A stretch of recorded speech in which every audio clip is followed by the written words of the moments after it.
वसुदेवसुतं देवं कंसचाणूरमर्दनं देवकी परमानन्दं कृष्णं वन्दे जगद्गुरु। गुरुर्ब्रह्मा गुरुर्विष्णु गुरुर्देवो महेश्वर गुरु साक्षात् परब्रह्म तस्मै श्री गुरुवे नमः। नारायणं नमस्कृत्यं नरं चैव नरोत्तमं देवीं सरस्वती व्यासं ततो जयमुदीरयेत् ततो जयमुदीरयेत्।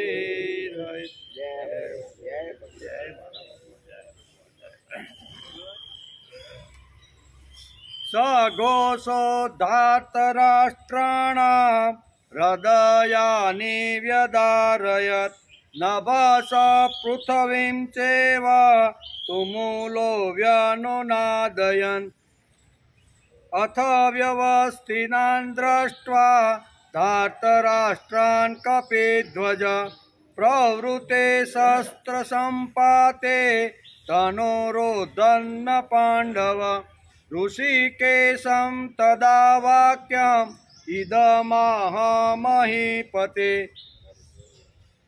अर्जुन उवाच सेनयोरुभयोर्मध्ये रथस्थापयमेच्युत यावदेता निरीक्षेऽहं योद्धुकामानवस्थितं कैर्मया सह योद्धव्य अस्मिन् रणसमुद्यमे योत्स्य मानानवेक्षेऽहं य एतेऽत्र समागता धार्तराष्ट्रस्य दुर्बुद्धे युद्धे प्रियचिकीर्षव।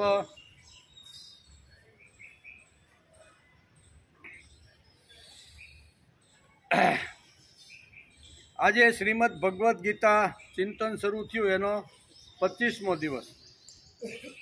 ગઈકાલે આપણે શ્રીમદ ભગવદ્ ગીતાના પ્રથમ અધ્યાયના 20મા શ્લોકને આપણે નમસ્કાર કર્યા। એમાં કપિધ્વજ બરાબર ને એનો વિચાર આપણે કરતા હતા। કપિધ્વજ એટલે અર્જુનની ધજા ઉપર હનુમાનજી આવીને બિરાજમાન થઈ ગયા છે એનો વિચાર કર્યો। અને એ ધજાની અંદર હનુમાનજી શા માટે કેવી રીતે આવ્યા એનું પણ આપણે વિચાર કર્યો એમ બરાબર ને। કે ભીમ જ્યારે દ્રૌપદીએ માગણી કરી કે આવા 1000 પાંખડીવાળો કમળો મને ઘણા બધા લાવી આપો, ભીમ આવી રીતનો કદલ વનની અંદર જાય છે અને ત્યાં હનુમાનજીનો ભેટો થાય છે।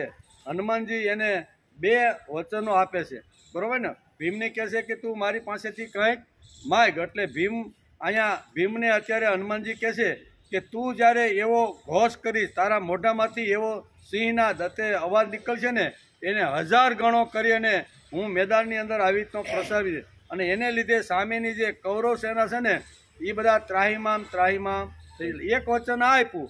અને હનુમાનજીએ બીજું વચન આપ્યું કે હું અર્જુનની ધજા ઉપર રહી અને ચારે બાજુ નિરીક્ષણ કરી અને અર્જુનનું રક્ષણ કરતો રહીશ। એટલે અહીં 2 વાતો કપિધ્વજ દ્વારા આપણે ગઈકાલે સમજવાનો આ 20મા શ્લોકની અંદર પ્રયત્ન કર્યો। આજે આપણે 21મો શ્લોક એની અંદર કહે છે ઋષિકેશમ તદા વાક્યમ ઇદમહ મહીપતે સેનયારુભયોર્મધ્યે રથમ સ્થાપયમેચ્યુતમ।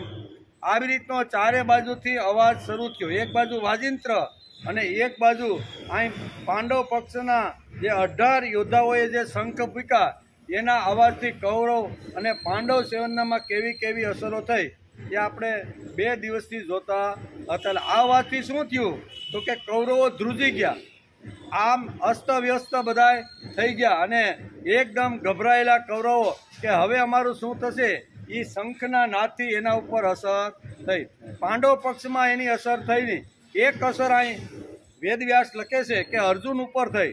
અર્જુન ઉપર શું થઈ કે આવી રીતનો શંખનાદ થયો અને એનો હાથ સીધો રથમાં બેઠેલા જે શું કહેવાય, જે અહીંયા પાંડવ અર્જુનનો હાથ સીધો ગાંડી ઉપર ગયો. આ છે ને એને ગાંડી આખું ઉપાડ્યું. એનો વિચાર આપણે આજે કરવાનો છે. એમ કે આ શ્લોકનો અર્થ થાય હે અચ્યુત એટલે અચ્યુત અને ઉભયો એટલે બંને, સેનયો એટલે સેનાઓની, મધ્ય એટલે મધ્યમાં.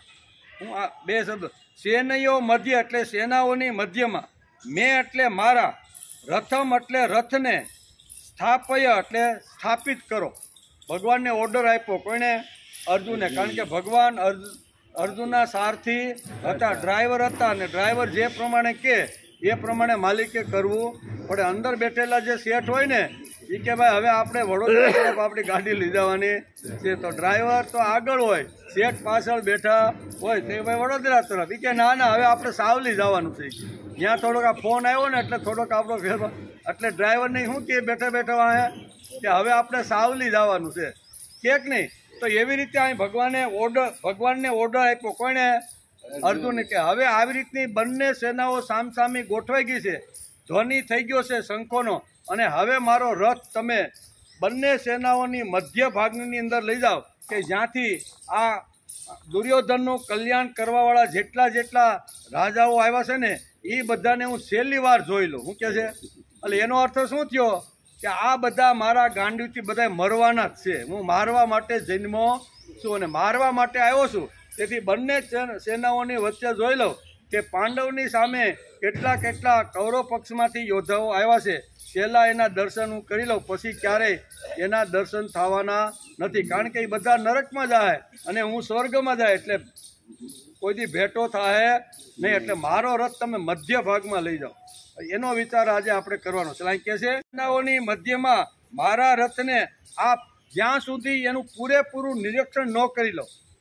બરાબર? કે અહીંયા કુરુક્ષેત્રની અંદર દુર્યોધનના પક્ષમાં રહી અને કેટલા બધા રાજાઓ આવ્યા છે, એ રાજાઓને બરોબર ન જોઈ લો ને ત્યાં સુધી તમે મારો રથ વચ્ચેના ભાગમાં જ ઊભો રાખ્યો, હલાવતા નહીં. હું ક્યાં સુધી? કે જ્યાં સુધી આ બધા દુષ્ટ દુર્યોધનનું મદદ કરવા માટે જે રાજાઓ આવ્યા છે ને એને પૂરેપૂરા બધાને હું નિહાળી લઉં, અને નિહાળી લો ત્યાં સુધી મારો રથ તમે ત્યાં સ્થિર રાખજો, ત્યાં સુધી તમે એને હટાવતા નહીં. એવું અહીં કહે છે. અને સ્થાપય એટલે ઊભો રાખજો. હું કીધું આ શ્લોકની અંદર આટલી વાતો છે, એને આજે આપણે સમજવાની છે. અચ્યુતમ સેનયોર ઉભયોર મધ્યે રથમ સ્થાપયત. બંને સેનાઓ જ્યાં યુદ્ધ કરવા માટે એકબીજાની સામે ઊભી હતી ત્યાં એ બંને સેનાઓની વચ્ચે એટલું બધું અંતર હતું જેથી એક સેના બીજી સેના ઉપર બાણ વગેરે મારી શકે. એ બંને સેનાઓના મધ્ય ભાગમાં બંને બાજુથી મધ્યમાં હતો. સેનાઓની જેટલી પહોળી એટલે કે સેનાઓ જેટલી પહોળી ઊભી હતી તે પહોળાઈનો મધ્ય ભાગ, અને બંને સેનાઓના મધ્ય ભાગ જ્યાંથી કૌરવ સેના જેટલી દૂર ઊભી હતી એટલી દૂર પાંડવ સેના ઊભી હતી. એવા મધ્ય ભાગમાં રથ ઊભો રાખવા માટે અર્જુન ભગવાનને કહે છે, જ્યાંથી બંને સેનાઓને સહેલાઈથી હું જોઈ શકું. મધ્ય ભાગની અંદર જે બે સેના ગોઠવાઈ ગઈ છે એના બહાર સેન્ટરની અંદર મારો રથ તમે લઈ જાઓ. એમ અચ્યુત એટલે અચ્યુત ભગવાનનું એક નામ અચ્યુત છે. 1000 નામ જે છે ને એમાં શ્રી કૃષ્ણ ભગવાનનું એક અચ્યુત નામ છે. તેથી આ શ્લોકની અંદર વેદવ્યાસે અચ્યુત શબ્દ અર્જુને એના માટે ઉચ્ચાર્યો કે હે અચ્યુત, તમે મારો રથ બંને સેનાઓની વચ્ચે હું બંને સેનાઓને સારી રીતે જોઈ શકું ને એવા મધ્ય ભાગની અંદર મારા રથનું સ્થાપન કરો. આવો ઓર્ડર આપ્યો. એમ અત્યારે હસ્તિનાપુરની અંદર બેઠા અત્યારે અહીંયા સંજય ધૃતરાષ્ટ્રને રાજા લખ્યું ને રાજા, કે રાજા ધૃતરાષ્ટ્રને અત્યારે આ સમાચાર અહીંયા સંજય આપી રહ્યો છે. પછી સેનયો રૂપોય મધ્ય પદ ગીતાના 3 વાર ગાયું છે. બરાબર? આ એટલે કે આ જે શ્લોક છે ને સેનયો રૂભયોર મધ્ય, આ જે શ્લોકનું એક જે વાક્ય છે ને ત્યાં 3 વખત અલગ અલગ શ્લોકની અંદર વ્યાસે લખ્યું છે. એકનું એક વાક્ય, બેઠું જ વાક્ય 3 શ્લોકની અંદર, અલગ અલગ શ્લોકની અંદર આ સેનયોરુભયોર મધ્યે આ શબ્દ વ્યાસે લખ્યો છે.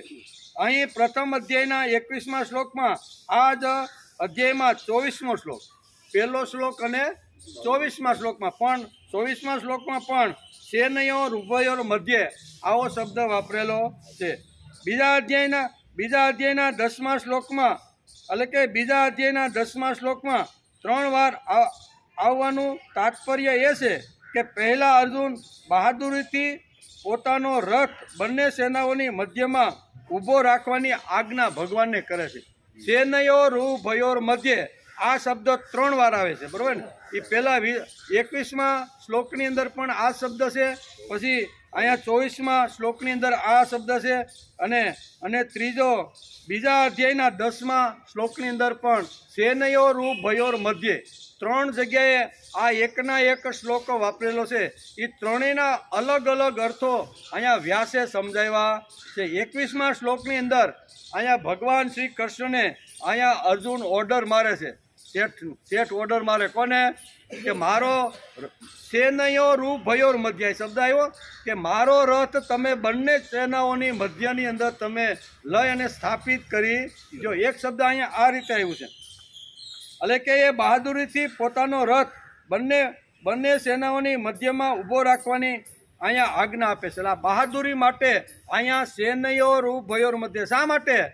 તો કે અહીં 2 વિચારો આપણે ગઈકાલે જોતા હતા કે શ્રીમદ ભગવદ્ ગીતા અર્જુન વિષાદ યોગની અંદર પ્રથમ અધ્યાયની અંદર બીજા શ્લોકની અંદર અહીંયા જ્યારે અહીંયા ધૃષ્ટધુમ્યની સેનાને વ્યવસ્થિત જોઈ અને રથમાંથી કૂદી અને સીધો દ્રોણાચાર્ય પાસે દુર્યોધન આવે છે, બરાબર ને? આ બધી સેનાઓને જોઈ એક અહીંયા આ રીતે આવે છે, અને અહીંયા શંખનો નાદ થતાં અહીંયા બીજો કાંઈ ભગવાન પાસે ન ગયો, અડચણ ઊભી ન થઈ, પણ લડવા જ માટે આવ્યો હતો.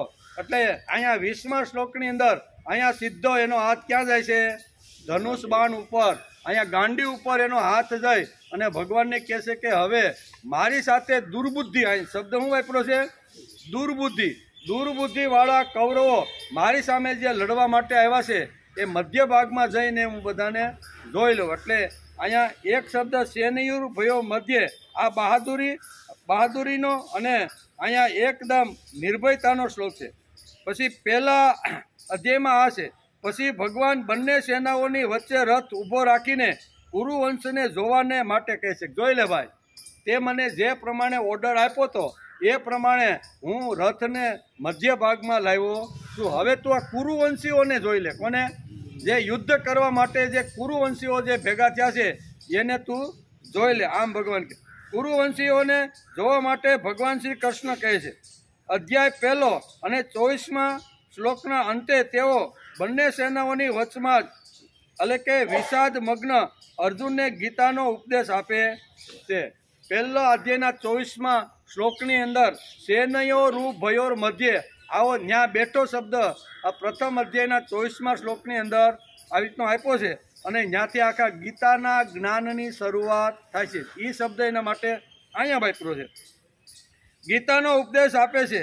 અને અધ્યાય બીજાની અંદર 10મા શ્લોકની આ રીતે પહેલા અર્જુનમાં બહાદુરી હતી, વચમાં કુટુંબીઓને જોઈ લે એવો, એના માટે પહેલા બહાદુરીથી, એટલે હાથ સીધો ક્યાં ગયો? ગાંડી ઉપર, એટલે બહાદુરીનો શ્લોક છે. અને બીજો પોતાના કુરુવંશી સગા સંબંધી મિત્રોને તું જોઈ લે, એના માટેનો અહીંયા સેનયોરુભયોર મધ્ય કહીને આ શબ્દ વાપરે છે. અને ત્રીજો જે છે અર્જુનની બહાદુરી હતી, વચમાં કુટુંબીઓને જોઈને મોહને કારણે એમની બુદ્ધિની ઉદાસીનતા થઈ ગઈ હતી, અને અંતમાં એમને ભગવાન દ્વારા ગીતાનો મહાન ઉપદેશ મળ્યો, જેથી એમનો મોહ દૂર થઈ ગયો. અહીંયા બીજા અધ્યાયના 10મા શ્લોકની અંદર અહીંયા સેનયોરુભયોર મધ્યે, ગીતા હોય તો ખોલીને જોયો, આ 3 શ્લોકની અંદર અહીંયા સેનયોરુભયોર મધ્યે આવા શબ્દો વ્યાસે લખ્યા છે. પણ 3 અલગ અલગ રીતે, એક બહાદુરીનો, નિર્ભયતાથી અહીંયા જે શંખ વાગ્યા એટલે એનો હાથ સીધો લડવા માટે જ આવ્યો હતો, એટલે સીધો ગાંડી ઉપર ગયો. બીજો અહીંયા સેનયોરુભયોર મધ્યે, એટલે સગા સંબંધી જે કુરુવંશીઓ બધા આવેલા છે એને તું જોઈ લે એમ કરી. અને અહીંયા બીજા અધ્યાયના 10મા શ્લોકની અંદર અહીંયા ભગવાન શ્રી કૃષ્ણ અત્યારે તત્વજ્ઞાન એટલે કે ગીતાનું જ્ઞાન એનો મોહ જે દૂર થાય એના માટે જ્ઞાનની શરૂઆત કરે છે. એટલે 11મા શ્લોકથી જ્ઞાનની શરૂઆત થાય છે અને એ પહેલાં 10માની અંદર કહે છે કે સેનયોરુભયોર મધ્યે. આમ કરીને 3 વખત વેદવ્યાસે ઉલ્લેખ કર્યો છે. એ બરોબર આપણે સમજી લેવું જોઈએ, કારણ કે આપણે શ્રીમદ ભગવદ્ ગીતા સમજવા માટે બેઠા સહી ધડબડાટી કરીને આગળ નીકળી જવું નથી. નકર તો ગીતા ક્યારની પૂરી થઈ ગઈ હોત. ખાલી જો પારાયણ અને એનો ખાલી ગુજરાતી ભાષાંતર કરવા માટે જો આપણે બેઠા હોત ને તો ગીતા કાંઈ 25 દિવસ લાગે નહીં. એ તો 2-3 દિવસમાં આખું આવી રીતનું અર્થઘટન કરો એટલે પૂરી થઈ જાય છે. પણ આ વ્યાસે આ બધું શા માટે, કેવી રીતનું, કયા શ્લોકમાં અને કેવી રીતના એ શ્લોકની અંદર શું કહેવા માગે છે આ શબ્દ, આ શ્લોકની અંદર શું કહેવા માગે, એમ અલગ અલગ રીતે સેનયોરુભયોર મધ્યે આ 3 શબ્દો પ્રથમ અધ્યાયના 21મા શ્લોકમાં, બીજા અધ્યાયના પહેલા અધ્યાયના 24મા શ્લોકમાં અને બીજા અધ્યાયના 10મા શ્લોકની અંદર આ 3 શબ્દો એક જ જગ્યાએ વાપરેલા છે. પણ એક જ જગ્યાએ વાપર્યા છે એનો અર્થ કે 3 જગ્યાએ અલગ અલગ અર્થ વ્યાસ સમજાવે છે. એનો પણ આપણે વિચાર કર્યો. એટલે કે પહેલા બહાદુરી હતી, વચમાં કુટુંબને જોઈને મોહના કારણે એમની યુદ્ધની ઉદાસીનતા થઈ ગઈ. બધાને જોયા એટલે હવે થોડોક ઢીલો પડે, ઉદાસીન એટલે થોડોક ઢીલો પડ્યો. અંદર એક સંચલ વૃત્તિ ઊભી થઈ કે મારી સામે જે યુદ્ધની અંદર લડવા માટે જે ઊભા થયા છે એણે પહેલાં તો પિતામહ ભીષ્મ, દ્રોણાચાર્ય, કૃપાચાર્ય વગેરે જે મહાન આવી રીતના જે યોદ્ધાઓ હતા ને એના તરફ એની નજર જાય છે. એના તરફ એની નજર જાય એટલે મન સંચળ થઈ ગયું. એટલે કપિધ્વજ આગલા શ્લોકની અંદર શું વાપર્યું હતું? કપિધ્વજ. આવી રીતના યુદ્ધમાં આવ્યા પછી જેમ વાનરનું મન અથવા વાનરની જે હાલવા ચાલવાની જે રીત છે ને સંચળ હોય છે, એ કોઈ જગ્યાએ સ્થિર બેસતા નથી. એટલે સંચળ વૃત્તિ માટે કપિધ્વજ આ વેદવ્યાસે શબ્દ વાપર્યો છે. અને આમ કરી અને અહીં કહે છે કે બહાદુરી હતી અને બીજામાં કુટુંબના ઉપર મોહ જાગૃત થયો કે આ બધાને મારીશ તો મને નર્ક મળશે અને મારે નર્કમાં જવું. આવું અંદરથી મનની અંદર અનેક પ્રકારના પ્રશ્નો ઉદ્ભવવા લાગ્યા. એવું વર્ણન અત્યારે અહીંયા કહે છે કે સેનયોરુભયોર મધ્યે, આવી તો મધ્ય ભાગમાં ભગવાને રથ ઊભો રાખ્યા અને કુરુવંશીઓને જોવાનું ભગવાને જ્યારે કીધું ત્યારે અહીંયા મનની અંદર કંઈક સળવાટ એનો ઉપડી ગયો છે. એનો આજે આપણે વિચાર કરવાનો છે. એટલે કે એ કુરુવંશીને જોવાનું વાત કરી, ગીતાનો મહાન ઉપદેશ મળ્યો જેથી એમનો મોહ દૂર થઈ ગયો. આનાથી એ ભાવ નીકળે છે કે મનુષ્ય જ્યાં ક્યાંક અને જે કોઈ પરિસ્થિતિમાં સ્થિતિ હોય ત્યાં જ રહીને તે પ્રાપ્ત પરિસ્થિતિનો સદુપયોગ કરીને નિષ્કામ બની શકે છે અને ત્યાં એને પરમાત્માની પ્રાપ્તિ થઈ જાય છે. ભગવાને જે દેહ આપ્યો છે એની અંદર માણસે રત રહીને કામ કરવું જોઈએ. મને બધી રીતે, મને સંપત્તિ જે રીતે આપી છે, પરિવાર જે રીતે આપ્યો છે, સમાજ જે રીતે આપ્યો છે, ઉંમર જે રીતે, જે સ્થાને જે જગ્યાએ હું છું એ સ્થિતિની અંદર માણસને આનંદિત રહેતા આવડવું જોઈએ. બીજાનું જોઈને ઘણીવાર આપણે બળી જતા હોય. કોઈની ઘેરે બેસવા માટે જાય, કોઈનો બંગલો જોઈ, કોઈની ગાડી જોઈ, કોઈનું ફાર્મ હાઉસ જોઈને આપણે એમ થાય ઓહો 5-10 નોકરો અહીં કામ કરે છે, 2-5 ગાડીઓ પડી છે, આ બધું જોઈ અને આપણે 12x15ની રૂમમાં રહેતા હોય તો ઘણીવાર આપણે બળતરા શરૂ થઈ જાય છે. તેથી આ શ્લોકની અંદર અહીંયા ત્રણ જગ્યાએ એકની એક વાત આપતા સમજાવે છે કે કોઈ પણ પરિસ્થિતિ આપણી હોય, આપણે જે જગ્યાએ હોય, જે ઉંમરમાં હોય, જે પરિવારમાં રહેતા હોય કે જે સમાજની અંદર રહેતા હોય ને, તો ભગવાને આપણે જે રીતે આપ્યું હોય ને, જેવું પુરુષાર્થ કરવાનો, પ્રયત્ન કરવાનો, મહેનત કરવાની, બધું કર્યા પછી આપણે જે મળ્યું હોય ને એની અંદર આનંદમાં રહેવું જોઈએ. એ આ શ્લોકની અંદર બહુ સરસ રીતે અહીંયા વેદવ્યાસ શ્રીમદ ભગવદ્ ગીતાના અહીંયા પ્રથમ અધ્યાયના 21મા શ્લોકમાં એની ઉપરથી આ આખો ધડો આપણે બધાએ લેવાનો છે કે જે સ્થિતિ હોય, જે ઉંમર હોય, જે પરિવારમાં, નાના આના કરતાં બાજુમાં પડોનો છોકરો છે ને બહુ સારો. સવારે જ્યારે અહીં કે ટિફિન લઈને જ્યારે જાય ને ત્યારે રોજ એના મા બાપને પગે લાગતો જાય. આવા મા બાપ મને મળ્યા હોય તો, અરે તને જે મળ્યા છે એ તારા મા બાપ હવે કંઈ બદલાવી શકાતા નથી. જે મળ્યા તે મા બાપ, જે મળી તે પત્ની, જે મળ્યો તે ધંધો, જે મળ્યો તે વૈભવ, જે મળ્યું તે વિત્ત અને જે મળી તે ઉંમર. આની અંદર માણસે આનંદિત રહેતા શીખવું જોઈએ. હવે કાંઈ મા બાપને પત્નીને બદલાવા જવાય? ના ના, પડોની પત્ની બહુ સારી, એના પતિને બહુ આપે, અને આ તો આખી ધડબડાટી બોલાવી નાખે. 11:30 ઘેરે આવું ને આ તો અનેક પ્રકારના પ્રશ્નો લઈને ઊભે. આના કરતાં પડોની સારી, ચાલો બદલાવાય? જે મળી છે એની અંદર માણસને આનંદ મેળવતા આવડવો આ ભાગ. શ્રીમદ ભગવદ્ ગીતા આ સમજાવે છે. વેદવ્યાસ અહીં લખે છે કે આ શ્લોક ઉપરથી આ ધડો માણસે લેવાનો છે કે જે મળ્યું તે મહેનત કરવાની, એના માટે પુરુષાર્થ જે કાંઈ કરવું પડે ને કર્મયોગ એ તો કરવાનો, અને એ મળ્યા પછી જે કાંઈ મળે એની અંદર માણસે સંતોષ રાખવો જોઈએ. તેથી તુલસીદાસે પણ એક ચોપાઈ લખી છે, કદાચ તમે વાંચી છે. કહું ભક્તિ પથ કવન પ્રયાસા, જોગન યજ્ઞ જપ તપ ઉપવાસા, સરળ સ્વભાવન મન કુટી લાય, જથા લાભ સંતોષ સદાય. કોને લખી છે? તુલસીદાસે. કહું ભક્તિ પથ કવન પ્રયાસા, કે ભક્તિ માર્ગનો એવો રસ્તો કયો છે કે જ્યાં કઠણ ન હોય. કહું ભક્તિ પથ કવન પ્રયાસા, જોગન યજ્ઞ જપ તપ ઉપવાસા. જે માણસ યજ્ઞ કરે, તપ કરે, અને પછી એને ભક્તિ અથવા ભગવાનની પ્રાપ્તિ થાય છે. કદાચ સંસારી જીવનમાં કદાચ એને યજ્ઞ કરવાનું, તપ કરવાનો સમય રહેતો ન હોય તો તુલસીદાસે બીજી જ લીટીમાં લખી રાખ્યું. શું લખ્યું? તો કે કહું ભક્તિ પથ કવન પ્રયાસા, જોગન યજ્ઞ જપ તપ ઉપવાસા. તું ઉપવાસ ન કરી શક, તપ ન કરી શક, યજ્ઞ ન કરી શક તો કાંઈ વાંધો નહીં, પણ સરળ સ્વભાવના મન કુટી લાવી જથા લાભ. સરળ સ્વભાવ રાખી પ્રયત્ન પુરુષાર્થ કરવાનો, અને જ્યાંથી જેટલું મળે એની અંદર સંતોષ રાખવો, આ મોટામાં મોટી ભક્તિ. હવે ક્યાં અઘરી છે આમાં? પવન મન કુટી લાઈ, સરળ સ્વભાવન મન કુટી લાઈ, જથા લાભ સંતોષ સદાય. મહેનત કર્યા પછી જ્યાંથી જેટલું મળે એની અંદર માણસ સંતોષ રાખે, આ મોટામાં મોટી ભક્તિ. આમાં કાંઈ અઘરું છે?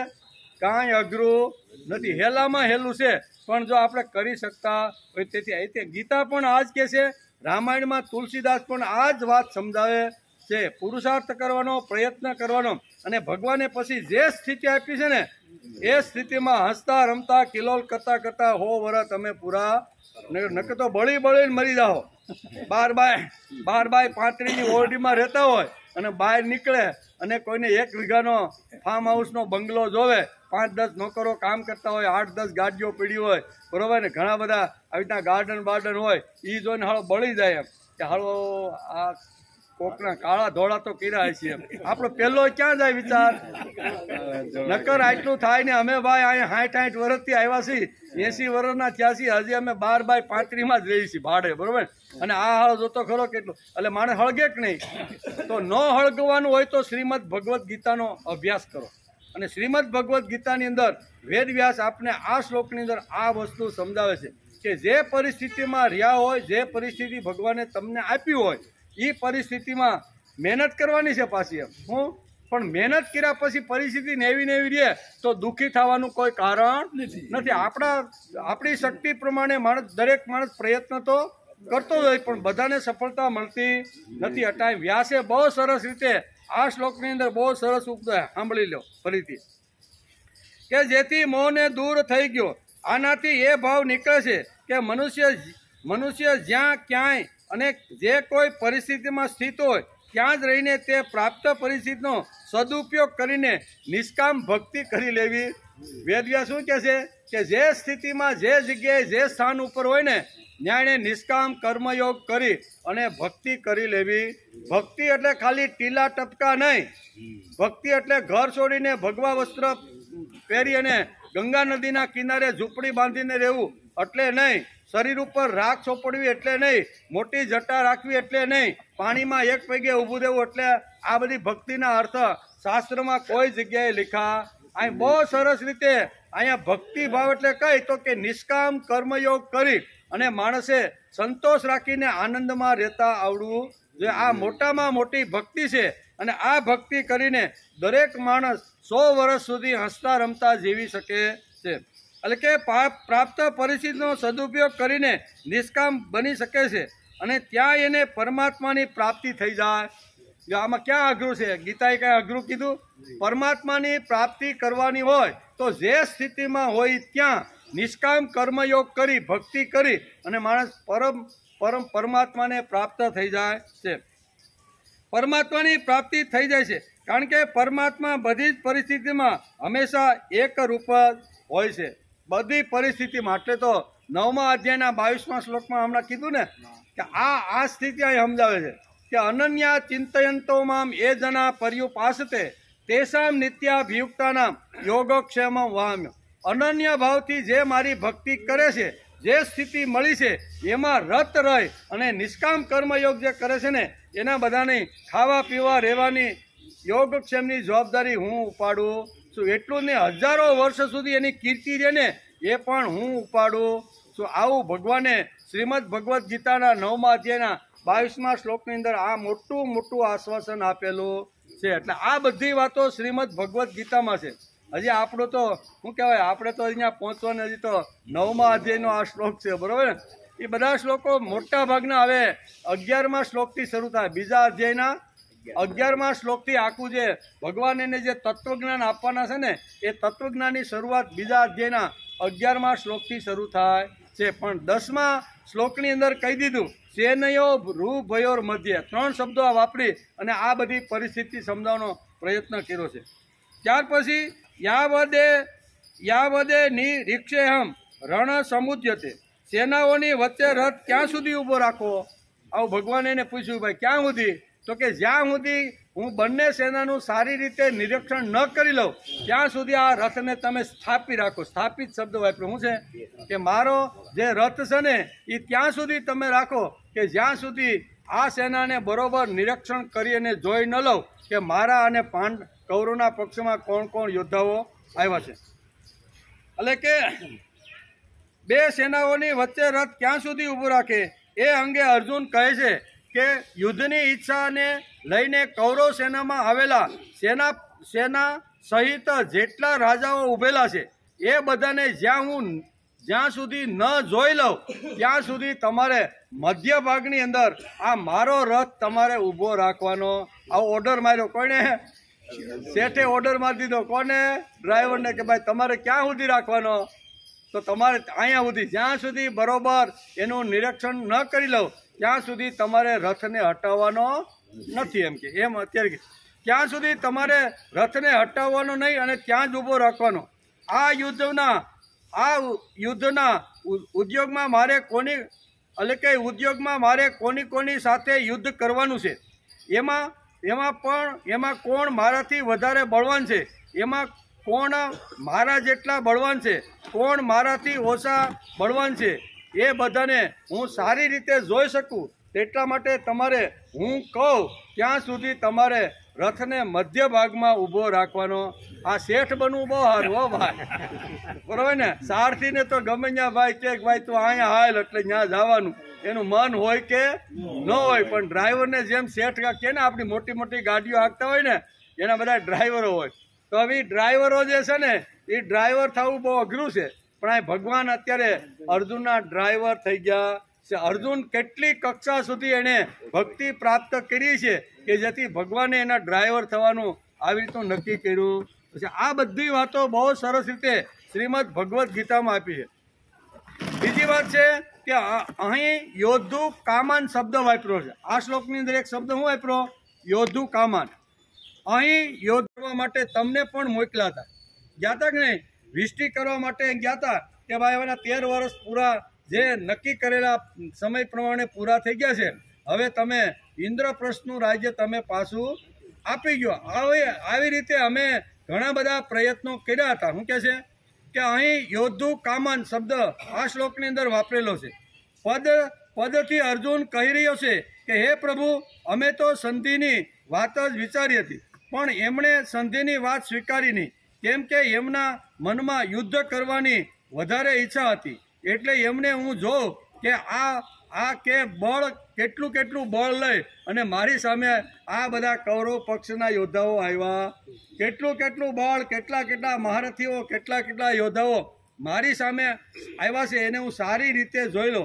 અમે તો પ્રસ્તાવ કરવા માટે તમને પણ અહીંયા હસ્તિનાપુર મોકલા હતા, પણ એ પ્રસ્તાવ અહીંયા સફળ થયો નહીં અને એને તો યુદ્ધ જ કરવું હતું. હસ્તિનાપુરમાં બેઠા બેઠા રાજા દુર્યોધનને યુદ્ધ જ કરવું હતું. તેથી આ દુર્યોધન દુર્બુદ્ધિ શબ્દ વાપરો ને કે આવો દુર્બુદ્ધિવાળો દુર્યોધન કુરુક્ષેત્રના મેદાનમાં પોતાનું 11 અક્ષરની સૈન્ય લઈને આવી ગયો છે. તો હું જરીક જોઈ તો લઉં કે એના પક્ષમાં કેટલા કોણ યોદ્ધાઓ આવ્યા છે. આ યોદ્ધાઓને આજે છેલ્લી વાર જ હું જોવાનું છું, પછી આના દર્શન મને થવાના. આનો અર્થ શું થાય? આનો અર્થ એમ થાય કે અર્જુન કે હું મરવાનો જ નથી, મરવાવાળા મારી સામે આવ્યા છે. જે મારી સામે આવ્યા છે બધાને હું મારવાનો છું, હું મરવાનો નથી. તો જ આ બોલે ને કે છેલ્લી વાર એ બધાના દર્શન હું કરી લઉં, પછી મને ક્યારેય આ પૃથ્વી ઉપર આ રાજાઓનો યોદ્ધાઓનો મને ભેટો થવાનો.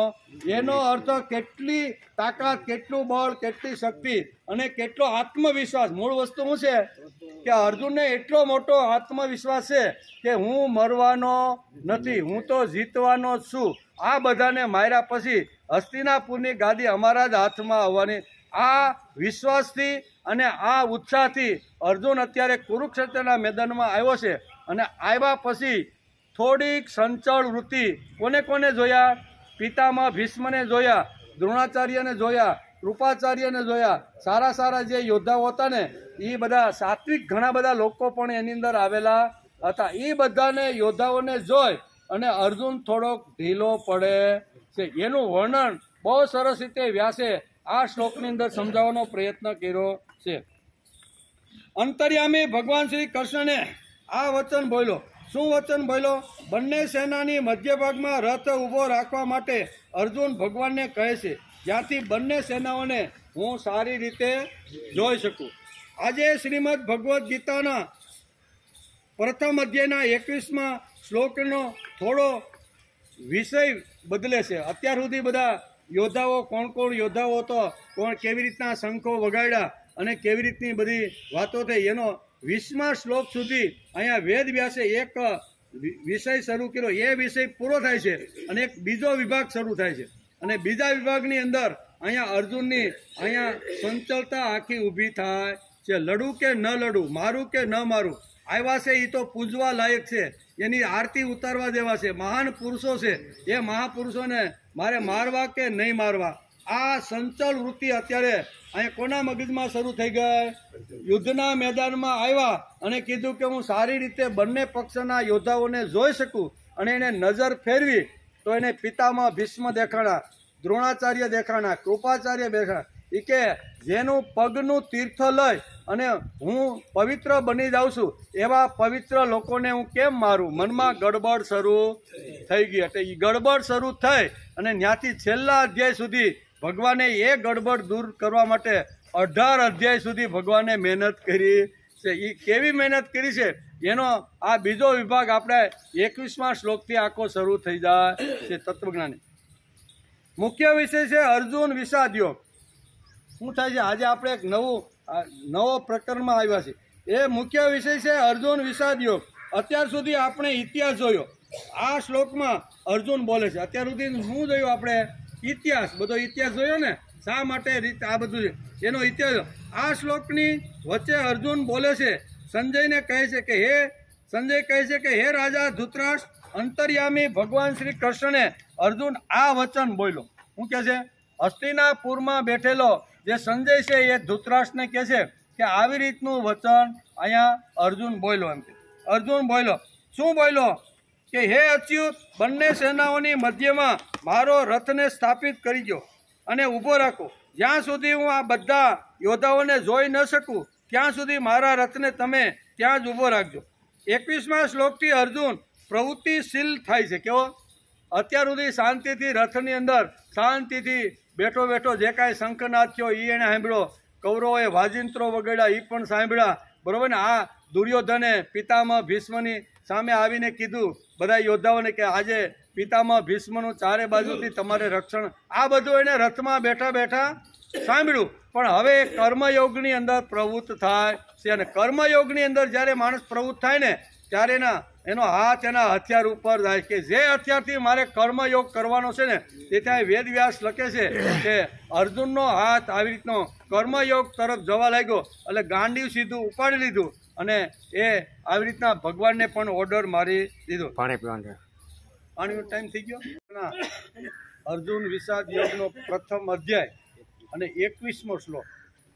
એમાં અહીં એક વિષય અલગ ફરે. અત્યાર સુધી આપણે બધો ઇતિહાસ જોયો, બરાબર ને? મહાભારતની અંદર જે કાંઈ ઇતિહાસો હતા એનો આપણે અભ્યાસ કર્યો. હવે થોડોક આ 21મા શ્લોકથી વેદવ્યાસ થોડોક વળાંક આપે છે અને ધીમે ધીમે ધીમે અહીંયા તત્વજ્ઞાન તરફ સુધી આપણે લઈ જવાનો પ્રયત્ન કરે છે. અને એ પ્રયત્નની અંદર અહીંયા આ બધા ધડબડાટી શંખની અને નગારાને વાજિંત્રોની વાગી અને પછી અર્જુનનો હાથ ગાંડી ઉપર જઈને કહે છે કે હવે મારો રથ તમે મધ્ય ભાગમાં લઈ જાઓ કે જ્યાંથી બંને સેનાને સારી રીતે હું જોઈ શકું. અહીંયા સુધી આ વિષય આપણો હાલે છે.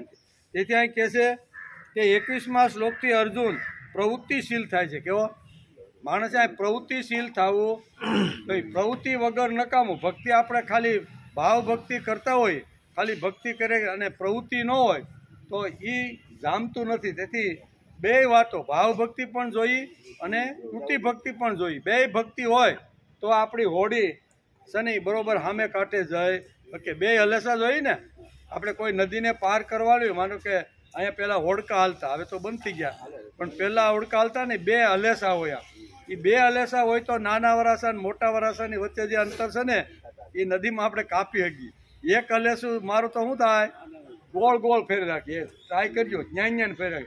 એટલે આપણું ભાવ ભક્તિનું કદાચ હલેસું હોય તો એની સાથે નાની એવી કૃતિ ભક્તિના હલેસાને પણ હલાવવાનો પ્રયત્ન કરવો. ભલે મોટું આપણી ઉંમર પ્રમાણે કદાચ આપણે બહાર ન જઈ શકીએ બધો શરીરને હિસાબે, પણ આપણી આજુબાજુની અંદર એકાદ માણસના મનની અંદર ગીતાનો વિચાર જાય, બરાબર ને? રામાયણના સિદ્ધાંતો એના જીવનમાં ઉતરે. શ્રીમદ ભગવત 18,000 જે શ્લોકો કીધા છે અને 12 સ્કંદની અંદર વેદવ્યાસે જે આખી બધી વાતો સમજાવી છે અને આપણે જે સાંભળી છે અત્યાર સુધી એની એકાદી વાત તો આપણે આજુબાજુમાં હલેસું મારીને કરીએ કે નહીં, તો એ આપણી કૃતિ ભક્તિ છે. બહાર નીકળવું એ શરીર સારું હોય, બધી ઇન્દ્રિયો કામ કરતી હોય, બધું ઇન્દ્રિયો સહન કરતી હોય ને તો બહાર ગામ જઈ અને ભક્તિ કરી ઝૂંપડામાં જઈને એક વાત જુદી છે. પણ ન હાલતો હોય તો શું કરવાનું? તો આપણી આજુબાજુના જે લોકો રહે છે ને એના દિલ અને દિમાગ સુધી શ્રીમદ ભગવદ્ ગીતા પહોંચાડવાનો એકાદી વ્યક્તિમાં આપણે પ્રયત્ન કરવો જોઈએ. એ આપણી ભક્તિ કૃતિ ભક્તિ થઈ જાય. એટલે અહીંયા વેદવ્યાસ લખે છે કે અત્યાર સુધી ખાલી બધું અર્જુને સાંભળ્યું, બધું જોયું, પણ હવે એ કૃતિશીલ થાય છે. કેવો? કર્મયોગની અંદર અહીંયા અર્જુન પ્રવૃત્ત થાય છે. તેથી કર્મયોગનું મહત્વ અહીંયા સમજાવ્યું છે. 21મા શ્લોકથી અર્જુન કર્મ પ્રવૃત્ત થાય છે, પ્રવૃત્તિશીલ થાય છે. ઇતિહાસ જોયો. હવે આપણે આ શ્લોકથી થતું રહેલું તત્વજ્ઞાન જોવાના છે. ઇતિહાસ તો આપણે 20 શ્લોક સુધી જોઈ લીધો. હવે તત્વજ્ઞાનની ઉત્તરોત્તર આપણે જે સીડીઓ છે ને એ બધી સીડી ચડતા ચડતા 19 અધ્યાય સુધી આપણે 18 અધ્યાય સુધી આપણે પહોંચવાનું છે. અર્જુન વિષાદ યોગ 3 શબ્દો છે. વિષાદ એટલે શું? દુઃખ. વિષાદને શું કહેવાય? દુઃખ. વિષાદ એટલે દુઃખ. વિષાદ એટલે માનસિક સંતાપ. મનની અંદર કાંઈ આપણું ધાર્યું ન થયું હોય તો મનની અંદર આવી તો સંતાપ શરૂ થાય છે કે મેં આટલું આના માટે આટલું કર્યું ને આ કીધું પણ આણે કર્યું ન. એટલે મનની અંદર ઘણીવાર આપણા મનની વિરુદ્ધ વાત જો કોઈ આવે તો માણસના મનની અંદર એક સંતાપ શરૂ થઈ જાય છે. એટલે અહીંયા કહે છે વિષાદનો અર્થ થાય છે દુઃખ, વિષાદનો અર્થ થાય છે માનસિક સંતાપ. અર્જુન માટે લખાયેલી ગીતા આપણા માટે છે. અર્જુન માટે જે લખાયેલી ગીતા કોના માટે છે? અર્જુનને તો નિમિત્ત ભગવાને બનાવ્યો છે. બાકી સંસારના પ્રત્યેક જીવ માટે આ તત્વજ્ઞાન ભગવાને અહીંયા અર્જુનને નિમિત્ત બનાવીને બધું જ તત્વજ્ઞાન અહીંયા આપેલું છે. આ શ્લોકમાં અર્જુનની માનસિક સંતાપનો રોગ લાગ્યો છે. હવે શું થાય છે?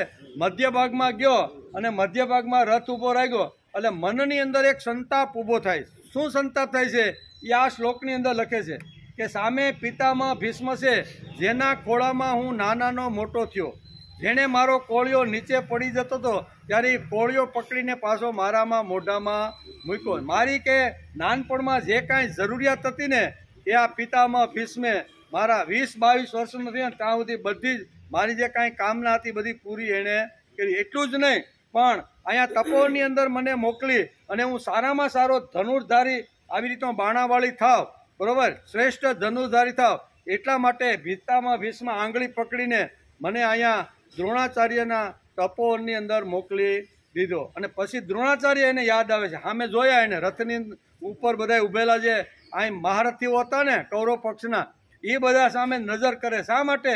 તો કે ભગવાનને જ કહી દીધું કે મારો રથ મધ્ય ભાગમાં લઈ જાઓ અને બંને યોદ્ધાઓને હું સારી રીતે જોઈ લો કે અહીં દુર્યોધનનું કલ્યાણ કરવા માટે કોણ કોણ યોદ્ધાઓ. તો કલ્યાણ કરવામાં તો પહેલા પિતામહ ભીષ્મ દેખાણા. દુર્યોધનનું કલ્યાણ કરવા માટે યુદ્ધના અહીંયા મેદાનની અંદર પ્રથમ પિતામહ ભીષ્મ એને દેખાણા, ત્યાર પછી દ્રોણાચાર્ય દેખાણા, ત્યાર પછી એને કૃપાચાર્ય. આવી રીતના અનેક દ્રશ્યો અહીંયા અર્જુનની સામે મધ્ય ભાગમાં ભગવાન રથ લઈ ગયા ત્યારે આ દ્રશ્ય એને જોવા મળ્યું. અને આ દ્રશ્ય જોયા પછી એને વિચાર આવવા લાગ્યો કે શું મારે આની સાથે લડવાનું છે? આ યોદ્ધાઓ તો પૂજવા જેવા છે, નમસ્કાર કરવા જેવા છે, એના પગનું તીર્થ લઈ અને પવિત્ર થવા જેવા મહાપુરુષો છે, તો શું આ ગાંડી મારે એની સામે ચલાવવાનું? એટલે મનની અંદર એક વ્યથા, મનની અંદર એક દુઃખ, મનની અંદર એક વિષાદ આ કોના મનમાં શરૂ થયો? અર્જુનના મનમાં, કે આવા યોદ્ધાઓને, જે યોદ્ધાઓના પગનું તીર્થ લઈ અને પવિત્ર બની શકાય છે એવા યોદ્ધાને જ મારા ગાંડીથી મારવાના? આ પ્રશ્ન, આ જે મનની જે અંદરની જે ચળવાટ હતી ને એ બધી અંદરની ચળવાટ ઊભી થઈ અને આને રોગ કહેવામાં આવે છે. શું છે? વેદવ્યાસ કે આ બધો રોગ છે. કેવો? એને પહેલાં ખબર નહોતી. અર્જુનને ખબર જ હતી ને કે કૌરવ પક્ષમાં કોણ કોણ સેનાપતિ, પણ સામે જ્યારે દ્રશ્ય આવી રીતનું જોવે છે ને ત્યારે એ મનથી ખળભળી જાય છે, મનની વ્યથા. આ શ્લોકમાં અર્જુનની માનસિક સંતાપનો રોગ છે એવું આ શ્લોક ઉપરથી આપણે વિચારી શકીએ. મનની અંદર આવી રીતની વૃત્તિ ઊભી થઈ ગઈ, લડું કે ન લડું, મારું કે ન મારું, મારીશ તો મને પાપ લાગશે અને હું નરકમાં. આવા મહાન પવિત્ર અને તીર્થ લેવા જેવા, પગે લાગવા જેવા, નમસ્કાર કરવા જેવા, જે પૂજન કરવા જેવા લોકો છે ને એને મારીને તો આપણે નરકમાં જ જઈએ. અને નરકમાં જઈએ એટલે હું પાપનો અધિકાર થાવ, પાછો જીવડા તરીકે આ જગતમાં પાછું મારે આ ચક્કરમાં પાછું આવવું પડે. અને કાદવમાં ક્યાં ભૂંડમાં નાખ, કારણ કે પાપ કર્યું હોય ને એને પાછી નવી યોની કંઈ મળે, કારણ કે બે પગ મળ્યા છે અને બે પગ મળ્યા પછી માણસનું પોતાનું, વ્યક્તિનું, સમાજનું કલ્યાણ કરવા માટે એને એ પગ વાપરવા જોઈએ, પણ એ વાપરા નહીં. એટલે ભગવાન કહે છે કે બે પગ શા માટે આપ્યા હતા? કે પોતાનું અને સમાજનું કલ્યાણ થાય એના માટે આ મેં ઇન્દ્રિયો આપી હતી, પણ આને હવે જરૂર નથી. તેથી મર્યા પછી બીજો જન્મ આવે ને એ અહીંયા કોનો? ભૂંડનો આપી દે. એટલે 4, 5, 5, 10 બચ્ચા હોય, કાદવ ખૂંદતો હોય અને આખા દુનિયાનું હેઠું ખાતો હોય. કે ભગવાન મેં તને જ્યારે માનવ દેહ આપ્યો ત્યારે એનો તે દુરુપયોગ કર્યો, એનો ઉપયોગ કર્યો નહીં. એટલે તને માનવ દેહની હવે જરૂર નથી. જે હેતુથી મેં તને આ જગતની અંદર મોકલો એ દેહ તે દુરુપયોગ અથવા ખોટા ઉપયોગમાં તે વાપરો છે. એટલે હવે ફરીથી તને આ જન્મ મળે નહીં. તને તો ડુક્કર બનાવી દઉં અને પછી ગટરનો કાદવ અને લોકોનો એઠવાડ જે નાખેલો હોય ને એ બધો ખાતો રહે ને મોજ મજા, 5, 10 બચ્ચા હોય ને એ ફેમિલી સાથે તું મોજ મજા કર. એટલે અહીં કહે છે, અહીંયા અર્જુનના મનમાં પેલો આ વિચાર આવ્યો કે આવા મહાત્માઓને મારીશ, આવા પવિત્ર દિવ્ય જે પૂજવા લાયક છે એને મારીશ ને તો મને નરકની અંદર મારો વાસ થશે. અને નરકમાં તો કેટલી વ્યથા, કેટલી યાતનાઓ ભોગવી પડે ને, આ યાતનાઓ હવે મારે ભોગવવી. આવા મહાત્માની પૂજા જ કરવી જોઈએ એવો મનની અંદર એક વિચાર મધ્ય ભાગની અંદર જ્યારે રથ લઈ જાય છે ત્યારે ચળવળાટ આ ઉપડી જાય છે. તેથી અર્જુન વિષાદ યોગ, વેદવ્યાસે આ પ્રથમ અધ્યાયનું નામ જે રાખ્યું છે ને એ બહુ સમજી વિચારીને રાખ્યું છે. અર્જુનને વિષાદ થયો અને વિષાદમાંથી યોગ તરફ, મોક્ષ તરફ, મુક્તિ તરફ જવાનું હોય. યોગ એટલે મુક્તિ, મુક્તિ તરફ જો જવાનું હોય તો વિષાદમાંથી પણ મુક્તિ સુધી જઈ શકાય છે. એવું અહીંયા શ્રીમદ ભગવદ્ ગીતા એક એક શ્લોકમાં આગળ જતાં જતાં અર્જુનને આ સમજાવવાના છે. તારો જે વિષાદ છે એ બરોબર છે, પણ વિષાદમાંથી માણસ યોગ તરફ, મુક્તિ તરફ મોક્ષ તરફ જઈ શકે છે, સ્વર્ગ સુધી જઈ શકે છે, એવું ભગવાન એને ધીમે ધીમે એક એક જે કાંઈ પ્રશ્નો, અર્જુનના ઘણા બધા પ્રશ્નો હતા, કારણ કે એને 85 શ્લોક બોલ્યા છે. કેટલા? અર્જુન શ્રીમદ ભગવદ્ ગીતા ખોલો, ઘેરે જઈને જોવો તો બધાના જે શ્લોકો છે ને એ અલગ અલગ છે. એટલે કે અહીંયા શું કહેવાય કે ધૃતરાષ્ટ્ર 1 શ્લોક બોલ્યો છે, 40 શ્લોક અત્યારે સંજય બોલ્યો છે, અને અહીંયા 85 જે શ્લોક છે ને એ કોણ બોલ્યું છે? અર્જુન. એટલે એના 85 શ્લોકની અંદર ઘણા બધા એના પ્રશ્નો હોય છે. એટલે આ બધા જે પ્રશ્નો છે ને એનો ભગવાન અહીંયા 574 શ્લોકની અંદર એ બધા જવાબો એને આપે છે. એનો આજે આપણે વિચાર કરવા બેઠા છીએ. યોગ એટલે જોડાણ. શું થાય? વિષાદ એટલે દુઃખ, વિષાદ એટલે મનની વ્યથા, વિષાદ એટલે મનની અંદર ઊભી થયેલી સંચળતા, બરોબર? દુઃખ આને કહેવાય વિષાદ. અને યોગ એટલે જોડાણ. અર્જુન વિષાદ યોગ, યોગ એટલે જોડાણ, ભગવાન સાથેનું જોડાણ. અર્જુનનું દુઃખ સંતાપ જે ભગવાન સાથે જોડી શકે છે તેનું જ નામ અર્જુન વિષાદ યોગ છે. જે દુઃખ છે બરાબર આવ્યું તો છે જ, દુઃખ તો લાગે છે, પણ દુઃખને જો પણ ભગવાનની સાથે જોડવામાં આવે તો એ માણસનો યોગ બની જાય છે, એવું અહીંયા વેદવ્યાસ લખે છે. વિષાદ કરતાં માણસને હર્ષ ગમે છે, બરાબર? વિષાદ જે દુઃખ કરતાં હર્ષ એટલે આનંદ જ ગમે ને, સુખ જ ગમે ને. માણસને કોઈ દે દુઃખ ગમે એવું ખરું? કે ના ના આપણે વધારેમાં વધારે દુઃખ આવે એવી માગણી કોઈ કરે ખરું? માણસને દુઃખ નથી ગમતું, વિષાદ નથી ગમતો, યાતનાઓ નથી ગમતી, એને તો હર્ષ છે, આનંદ છે, ભાવ છે, પ્રેમ છે, આ બધું માણસને ગમતું રહેલું છે. તેથી કહે છે વિષાદ કરતાં માણસને હર્ષ ગમે છે, આનંદ ગમે છે, માનસિક હર્ષ બધાને ગમે છે. વિષાદ ભગવાન પાસે લઈ જવામાં અગ્રસર છે.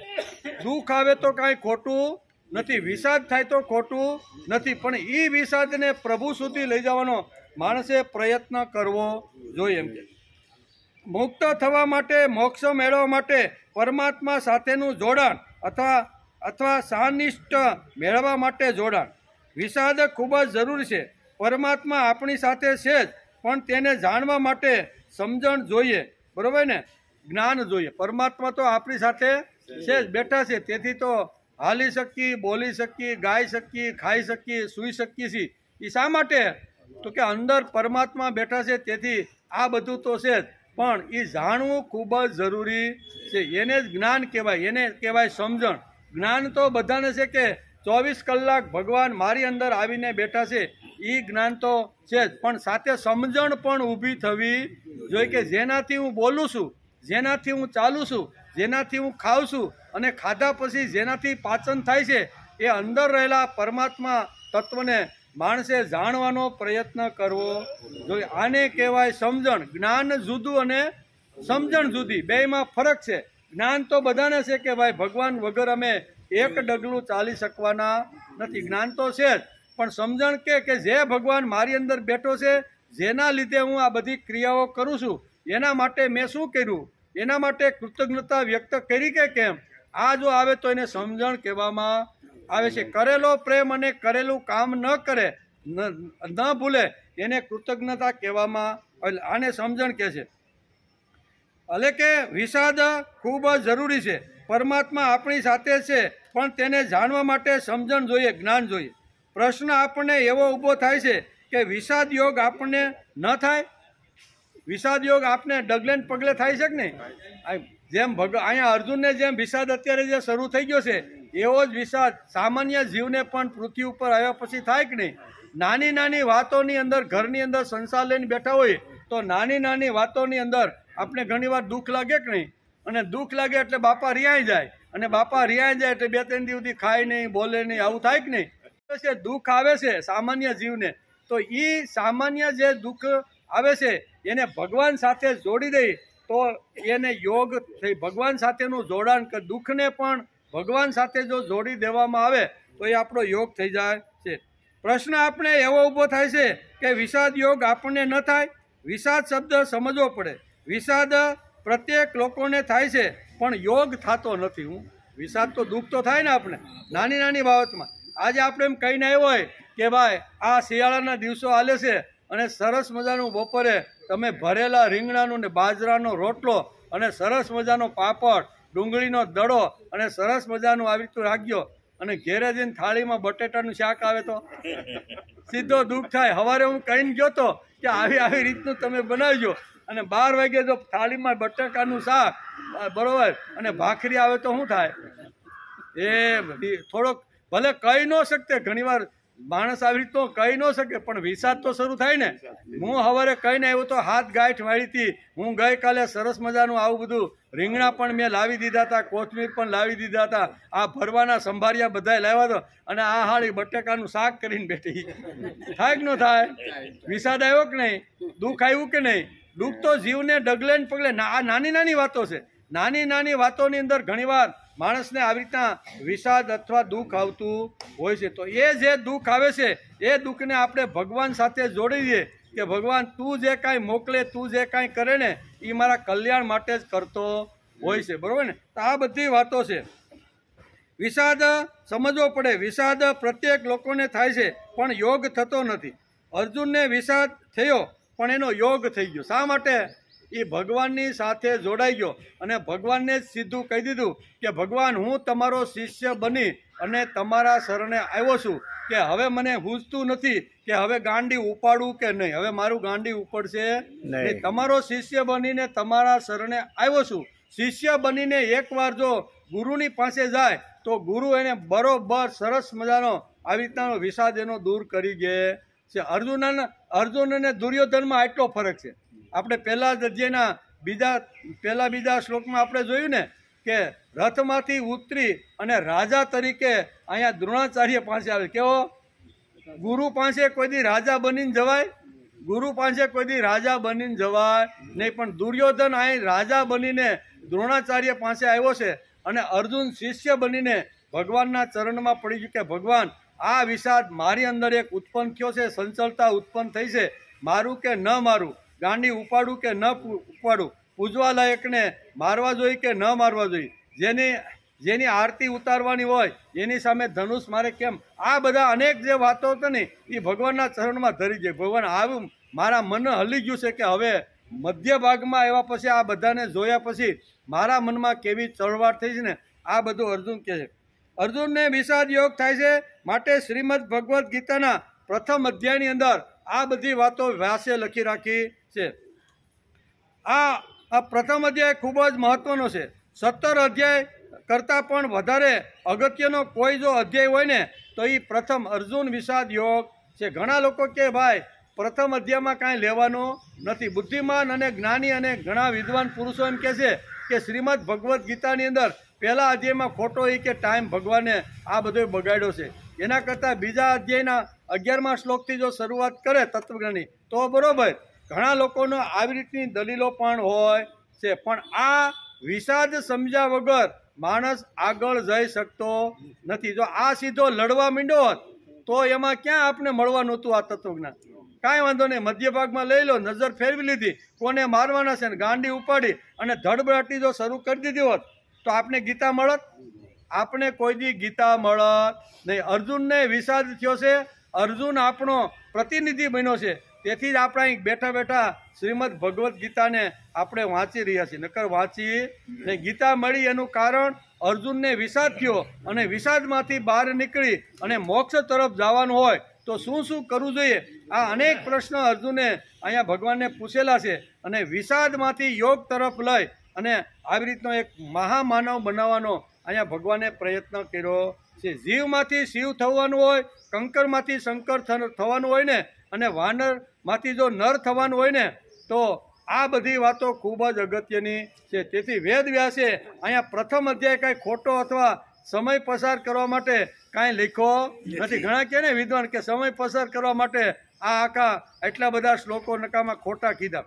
ખોટા કીધા નથી. એ બધા બરોબર જ. વેદ વ્યાસ તો એક એક શબ્દ હશે ને એ જોખી અને માપી અને બધી જગ્યાએ મૂકતા રહેલા છે.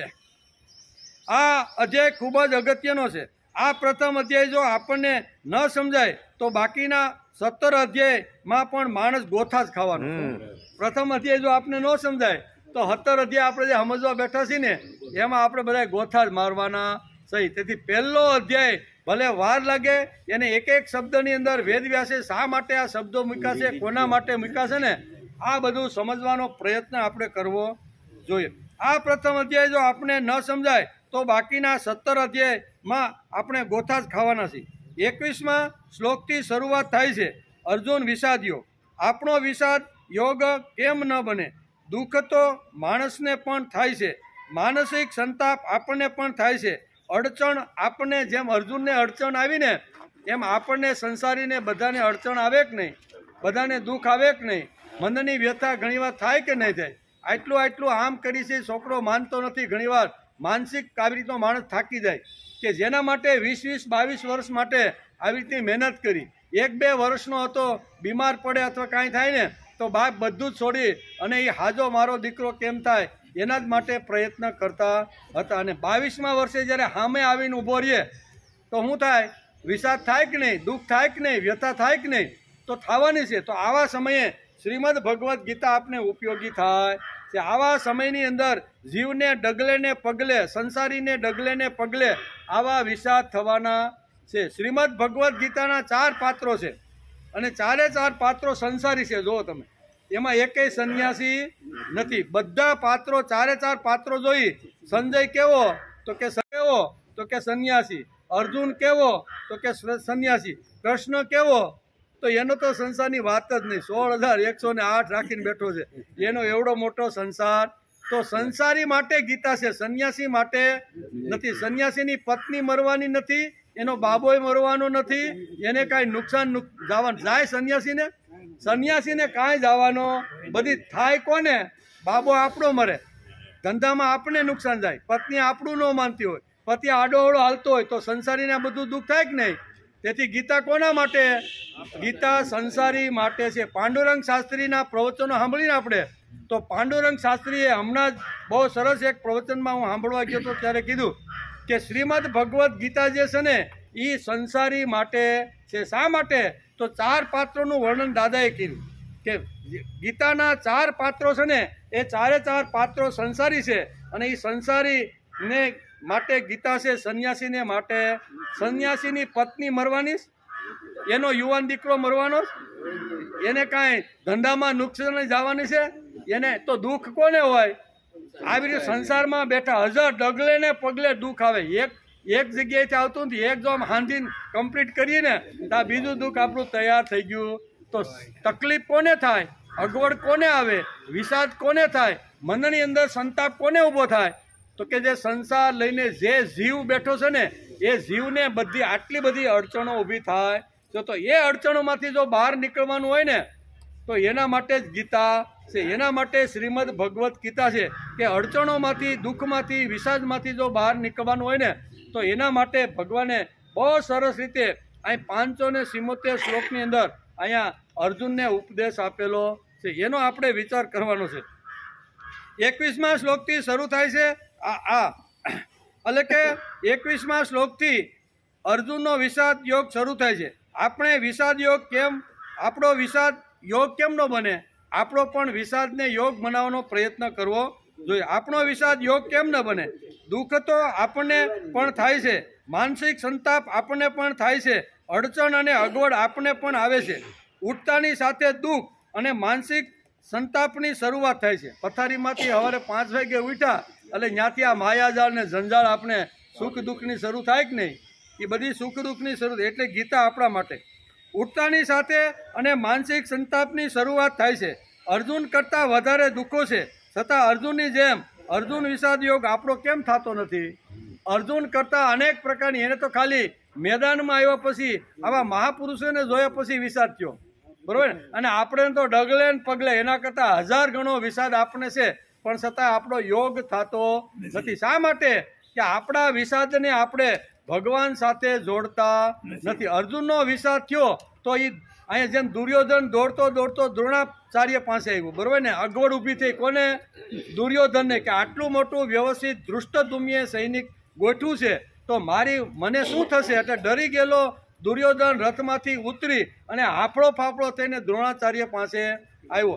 અહીંયા પણ અર્જુનની એ સ્થિતિ છે કે આ બધું દુઃખ જોયા પછી અહીંયા કોઈના પગમાં ન જતા શિષ્યસ્તે તમ સાધી મામ પ્રપાય, કે હું તમારો શિષ્ય બનીને તમારા ચરણે આવ્યો છે, મારા વિષાદને તમે દૂર કરો. વિષાદ થાય ત્યારે ભગવાનનું ચરણ લે તો માણસનો વિષાદ દૂર. ગમે તેના પગ પકડવા જાય તો આપણું દુઃખ અથવા આપણો આવો વિષાદ દૂર થાય. આપણા મનનો સંતાપ કોણ દૂર કરી શકે? જે આખી દુનિયાનો સંતાપ જે દૂર કરે ને એ જ માણસ આપણો સંતાપ દૂર કરે.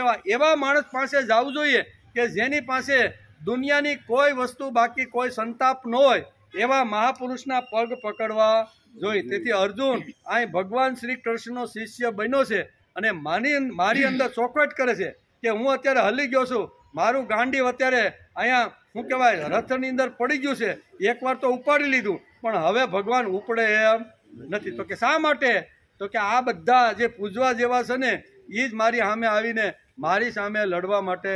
એટલે આ રોગ છે. વ્યાસ શું કહે છે કે અર્જુનના મનની અંદર આવેલો આ એક રોગ છે અને આ રોગને દૂર કરવો જોઈએ એવું ભગવાનને લાગ્યું. તેથી બીજા અધ્યાયના બીજા શ્લોકથી ભગવાન એનો રોગ દૂર કરવા માટે પ્રયત્ન કરે. બરોબર, બીજા અધ્યાયનો બીજો શ્લોક, એ બીજા શ્લોકથી આ ભગવાનને જે રોગ કોને લાગ્યો છે? અર્જુનને. એ રોગ બધો દૂર કરવા પ્રયત્ન કરે છે. વિષાદ યોગની ભૂમિકા સમજી લેવા રહી છે. વિષાદ યોગ કેમ બને? વિષાદ એટલે ખિન્નતા, વિષાદ એટલે ઉત્સાહનો અભાવ. વિષાદ એટલે શું છે? ખિન્નતા, કે હવે આપણાથી કાંઈ થાય ને, આટલું મોટું આવી રીતનું છે ને હું કેમ લડી શકું, એટલે ખિન્નતા છે. અને એટલે કે વિષાદ યોગની ભૂમિકા સમજી લેવા જેવી છે. વિષાદ યોગ કેમ બને? વિષાદ એટલે ખિન્નતા, વિષાદ એટલે ઉત્સાહનો અભાવ, વિષાદ એટલે દુઃખ અને વિષાદ એટલે માનસિક સંતાપ. આ વિષાદના આટલા અર્થો વ્યાસે કર્યા કે વિષાદ એટલે દુઃખ છે, માનસિક સંતાપ છે, અને વિષાદ એટલે ખિન્નતા છે, અને વિષાદ એટલે ઉત્સાહનો અભાવ. જે ઉત્સાહથી ગાંડી ઉપર હાથ ગયો તો કે હવે હું કૌરવ સેનાને જોઈ લઉં ને આવતીકાલથી આ કોઈ મારી સામે દેખાવાના, આટલા ઉત્સાહ સ્ફૂર્તિ અને ચૈતન્ય લય અને મધ્ય ભાગની અંદર જે અર્જુન પહોંચ્યો છે, તો એને આવી રીતનો વિષાદ કેમ થયો ભાઈ? તો એ વિષાદને પણ આજે આપણે સમજી લેવો જોઈએ. આ બધા દુઃખો હોય તો યોગ કેમ થાય? બધા દુઃખો હોય તો યોગ થાય નહીં. વિષાદ આવે એટલે કર્મ મંદતા આવે. શું આવે? વિષાદ આવે એટલે અહીં કર્મ કરવા માટે પ્રવૃત્ત થયેલો જે અર્જુન હતો ને એ નિષ્ક્રિય બની ગયો કે હવે મારે કર્મ કરવું નથી, હવે મારે ગાંડી ઉઠાવવું નથી. વિષાદ આવે એટલે માણસની અંદર કર્મ મંદતા. હું કર્મ મંદતા આવે, આળસ આવે, અજ્ઞાન આવે, વેમ આવે. આ એકવાર વિષાદ માણસના મનની અંદર જો શરૂ થાય ને તો માણસના મનની અંદર આ બધી વાતો આવવા લાગે. અજ્ઞાન આવે, વેમ આવે, અંધકાર આવે. આ બધા વિષાદના આ નાના મોટા ભાઈબંધો બધા સેમ કે વિકાસના પાયામાં વિષાદ હોવો જ જોઈએ.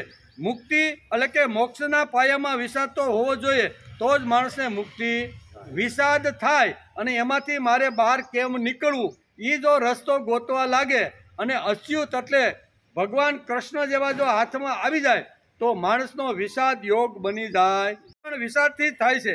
માણસને જ્યારે આત્મરતિ, આત્મતુષ્ટિ અને આત્મપુષ્ટિ ગમવા લાગે ત્યારે એ મોક્ષ તરફ વળે છે કે ભાઈ હવે આપણે મોક્ષ તરફ વળવાનો પ્રયત્ન કરવો જોઈએ. ઘણીવાર માણસને દુઃખ છે ને, દુઃખથી માણસ આવી રીતનો થાય છે ને ત્યારે આવી રીતનો મોક્ષ તરફ વળે છે. એમ કે તેમાં આત્મરતિ પહેલી વાત છે.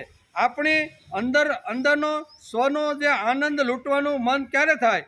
તો કે આત્મરતિ, સબ્જેક્ટિવ હેપીનેસ, એટલે અંદર રહેલું જે આત્મતત્વ છે એની સાથે જો આપણો સંબંધ થઈ જાય તો માણસના બહારના દુઃખ લાગતા બહાર તો આવે.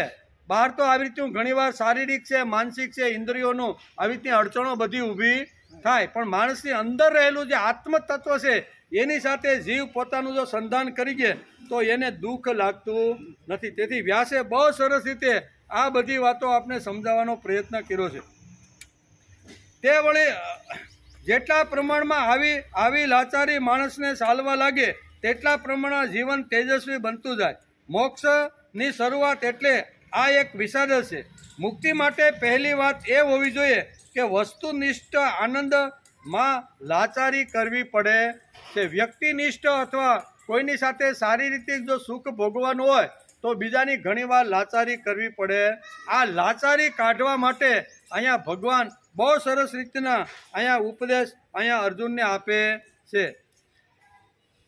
વિષાદ થાય ત્યારે હીન પુરુષત્વ આવે અને માણસ આવું વિચારવા લાગે, આ કાંઈ ભગવાનની વ્યવસ્થા કહેવાય? ઘણીવાર એવું થાય. આવું સૃષ્ટિની પછવાડે કોઈ શક્તિ નથી. ઘણા લોકો ઘણીવાર સૃષ્ટિ તરફ જોવે તો ઘણી જગ્યાએ દુષ્કાળ પડતો હોય, ઘણી જગ્યાએ અતિવૃષ્ટિ થતી હોય, ઘણી જગ્યાએ વાવાઝોડા થાય ને ઘણી બધી આવી રીતની જમીનોને પાણી કરીને ધોઈને સાફ કરે. આવું બધું સમાજમાં જ્યારે ઘણા લોકો જોવે છે ત્યારે એના મનમાં પહેલો વિચાર આવે છે ભગવાન આ જગતમાં નથી, અને ભગવાન હોય તો એક જગ્યાએ દુષ્કાળ અને બીજી જગ્યાએ અતિવૃષ્ટિ શા માટે? કે બેલેન્સ રાખવું જોઈએ. અતિવૃષ્ટિ છે ત્યાંથી વરસાદ લઈને દુષ્કાળ પડ્યો છે ને ત્યાં એને વરસાવવો જોઈએ. આવું ઘણીવાર માણસને આવી રીતનું મનની અંદર ઉત્પન્ન થાય છે. તેથી ભગવાન છે જ નહીં એમ કરીને ઘણા જીવો ભગવાનથી દૂર થઈ જાય છે. બરાબર, આવું ઘણું બધું જોવે છે. સૃષ્ટિની પછવાડે કોઈ શક્તિ નથી તેવું વિષાદ આવ્યા પછી માણસને લાગવા માંડે છે. જગતમાં કોઈનું નિયંત્રણ નથી. આવો એક વિષાદ આવ્યા પછી આસુરી વિચાર માણસના મનની અંદર ખળભળાટ મચાવી ગયે. અહીંયા એક આસુરી વિચાર અહીંયા કોના? અર્જુનના મગજની અંદર આવ્યો. મન અસ્તવ્યસ્ત થવા લાગ્યું, ઇન્દ્રિયો ઢીલી થવા લાગી. ગાંડીવ જે ઉપાડીને જે ઉત્સાહથી યુદ્ધના મેદાનમાં આવ્યો હતો એ ગાંડીવ પણ રથની પાછલી બેઠક ઉપર પડી ગયું. આ બધી સળવાટ અર્જુનના મનની અંદર થવા લાગી. એકવાર વિષાદ આવ્યો કે આ બધા રોગ આવી જાય. એકવાર મનની અંદર જો આ ઘૂસી ગયું ને તો બધા જ રોગ આવી જાય. માણસને જ્યારે લાગે કે હું ક્ષુદ્ર છું, હું હલકો છું, હું ત્યાજ્ય છું, તિરસ્કરણ છું, ત્યારે એક ગ્રંથિ, એક ગાંઠ બંધાય માણસના મનમાં કે આપણાથી હવે આ થાય ને. આવી એક ગાંઠ બંધાઈ જાય. વિષાદ થાય એટલે આળસ આવી જાય. પહેલી વાત શું આવે? વિષાદ થાય એટલે માણસને આળસ આવી જાય, અજ્ઞાન આવી જાય. વિષાદમાં પણ માણસ અજ્ઞાનથી ઘેરાઈ જાય છે. અહંકાર આવે, ચાંચલ્ય આવે, અવિદ્યા આવે, અભૂતિ આવે, કુવિદ્યા આવે. વિષાદ થયો કે આ બધા રોગો માણસની અંદર ધીમે ધીમે આવવા લાગે છે. આ બધા જ રોગો ભગવાન જોવે છે પાછું વાળી કે મધ્ય ભાગમાં તો હું આનો રથ લાવ્યો પણ આ અટકો કેમ? આ હવે કાંઈ બોલતો કેમ નથી? આનું ગાંડી અહીં પાછલી બેઠક ઉપર પડી ગયો છે. અને ધ્રુજવા ભગવાને જરીક નજર કરી. કોના હામી? અર્જુન હામી નજર કરી તો અર્જુનની અંદર શરીર ઉપર રહેલા જે ચિહ્નો હતા ને એ આ બધા ચિહ્નો દેખાવા લાગ્યા. ભગવાન કે ભારે કરી, માંડ આટલી વિષ્ટિઓ કરી, ઘણું બધું સમજાવટ કરી અને કેટલા સમય સુધી આ બધું હાલ્યું અને પછી યુદ્ધ નક્કી થયું છે. અને આ તો હાવ બેહી ગયું. હું આવ્યું તો અહીં લખે છે કે આ બધું મળીને જે રસાયણ તૈયાર થાય છે તેને વિષાદ કહેવાય. અજ્ઞાન છે, આળસ છે, પ્રમાદ છે, આ બધું જે રસાયણ તૈયાર થાય ને એને બધાને આળસ કહેવાય, વિષાદ કહેવાય.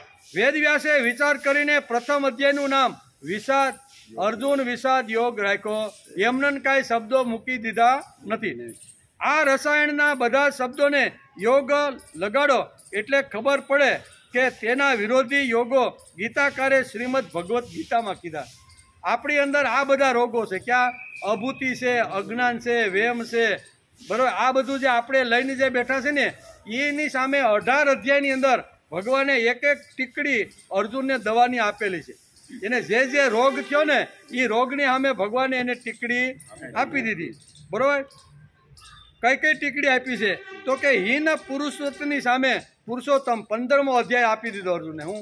એ હીન થયો તો આખો લડવા માટે તૈયાર નહોતો, પાછલી બેઠક ઉપર બેસી ગયો હતો અને હીન પુરુષત્વ આવી ગયું હતું. કેવું?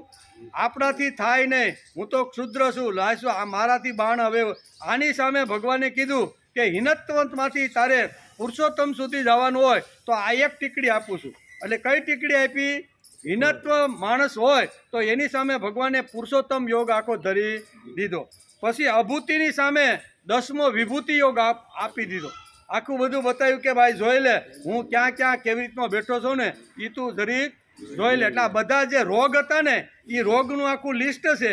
અને એ રોગની સામે ભગવાને એક અધ્યાયની અંદર એક આવી રીતનો શબ્દ મૂકીને એને બહાર કાઢવાનો પ્રયત્ન કર્યો.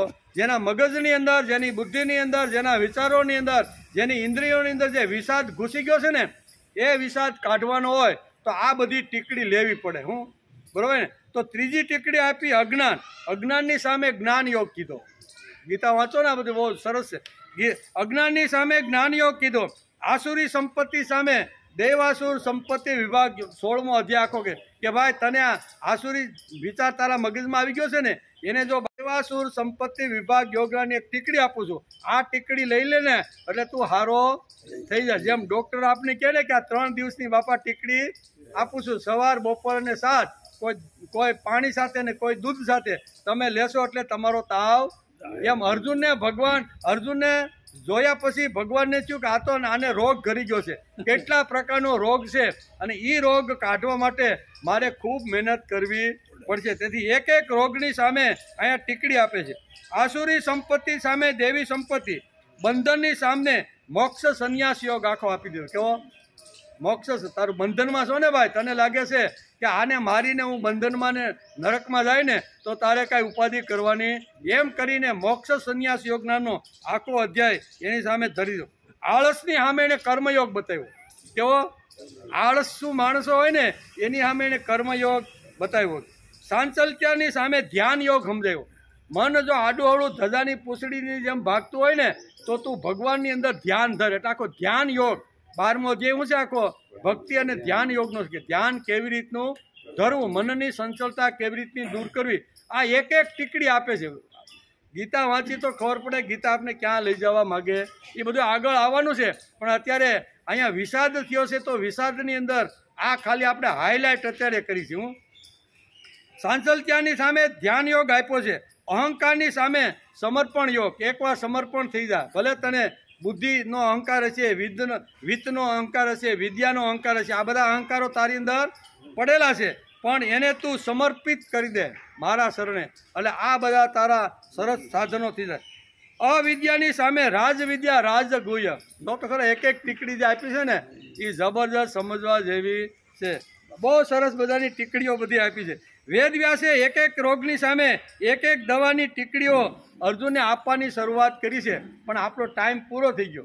બધી ટીકડીઓ તો એને આપવાની. સંચલતા એકવાર માણસની અંદર વિષાદ જો ઘૂસી જાય તો કેવા કેવા શરીરો ઉપર એના પરિણામો આવે છે, અને એ પરિણામોને જો દૂર કરવાના હોય તો ભગવાન જેવો જ સારથી જોઈએ. એ જ આપણી મનની અથવા જે કાંઈ જીવની અગવડતાઓ છે ને એ જ દૂર કરી. ગમે તેના પગ પકડીએ તો એ આપણા જેવો જ હોય, આપણા કરતી વધારે દુઃખથી ભરેલો હોય.